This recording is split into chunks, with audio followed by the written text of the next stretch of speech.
Hey there, Parallel here. With the embargo on the RTX 5070 reviews being lifted, we're finally getting real and reliable numbers on the performance of this card, and especially how it compares to the RTX 4090. Well, to nobody's surprise, the card doesn't even properly compare to a 4070 Super, let alone the 4090, and when you activate the multi-frame generation, which is by the way the exclusive killer feature of the 50 series cards, the latency of games gets so high that it becomes a natural debuff to your experience, absolutely dead on arrival. It also has an higher TDP than the 4070 Super and worse cooling performance, at least when comparing the Founders Editions of the two cards. And by the way, let me specify, I in no way have access to a 5070 and I'm taking this info from several tech news and channels which you can corroborate for yourself.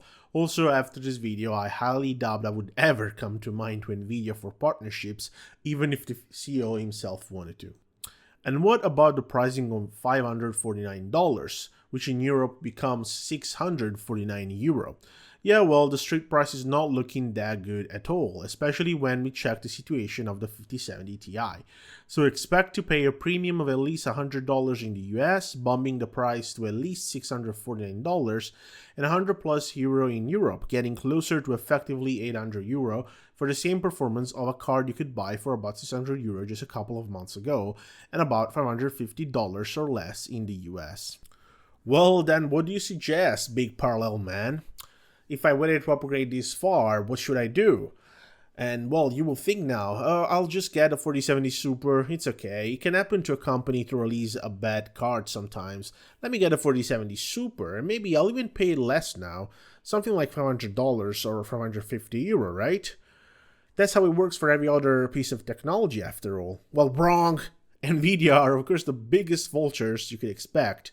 I'm talking about making Apple looking like the good guys. The 4070 and 4070 Super are completely out of production and out of stock virtually everywhere, except a few leftover ones that store sells for $800+. Too bad, losers. You should have bought it in December before we made them magically disappear to hype up an effectively worse product, says Nvidia.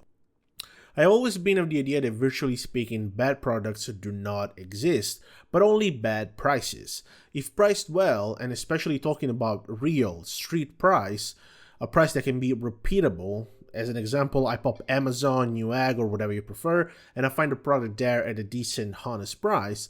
I am of the idea that a product can be convincing even if it has some flaws. The proper comparison, you might argue, has to be made between a 5070 and a 4070. That's the segment being upgraded in the end. And in that case, the 5070 is in fact an improvement, but sadly, a worse improvement than the 4070 Super was, and at a worse price and availability also. This makes absolutely no sense to me, no matter how you look at it. Nvidia is now just an AI company, but even there, it has recently got a pretty huge loss.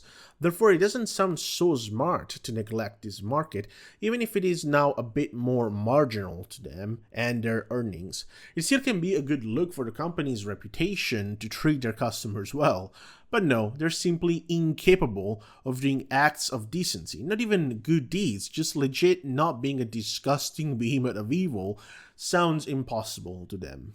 And tomorrow, we're also going to get reviews for AMD's 9070 and 9070 XT, which should be the exact answer to the 70 segment of Nvidia, being 5070 and 5070 Ti, as the new naming also suggests, which is very smart by AMD, but I really hope they do not shoot themselves in the foot, and I'll also tell you what needs to be the bare minimum they gotta do to win, so in the future we can also look back at this, hoping they did things right.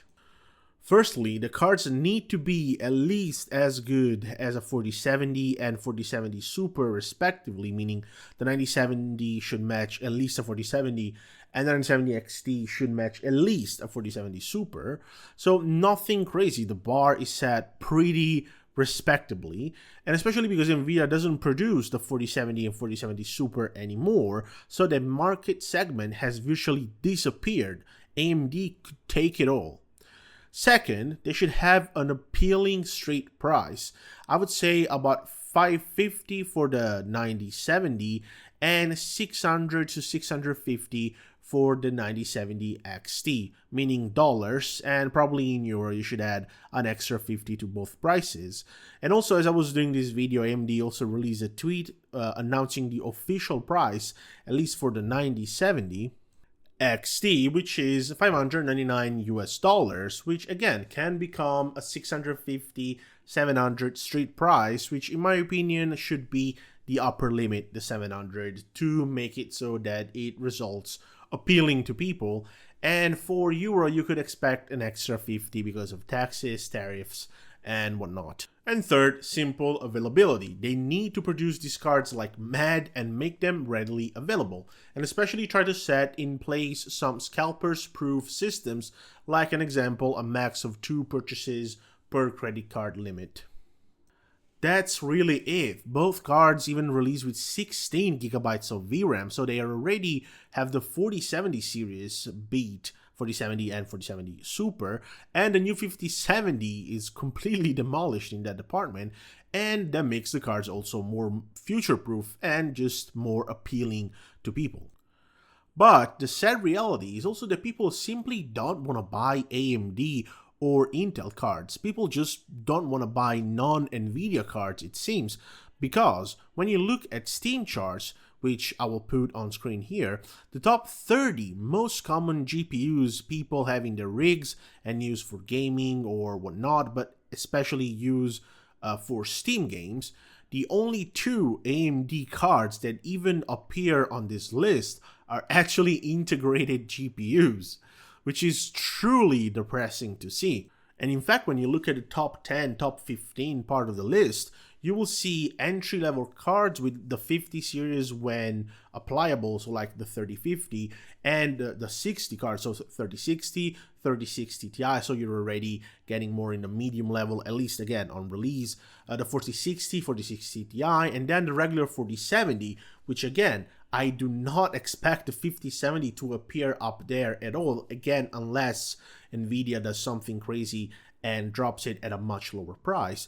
But the RX 9070 especially, and also the RX 9070 XT eventually, could really make a breach and at least hit top 30. That's all I'm asking for. If by next 6 months, 1 year, we see the RX 9070 in the top 30, it means AMD really has a chance to take a piece of the pie again.